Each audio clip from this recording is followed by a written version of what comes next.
You ask Tiger to solve. This deals with linear equations with one unknown. The final result is x equals 120.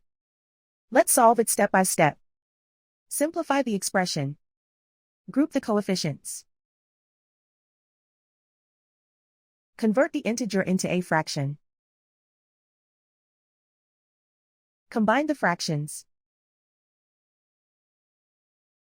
Combine the numerators.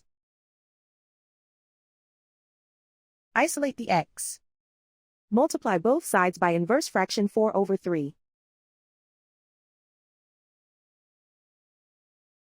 Group like terms.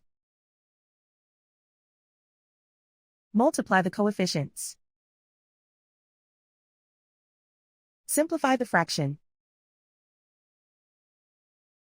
Multiply the fractions. Simplify the arithmetic. And so the final result is x equals 120.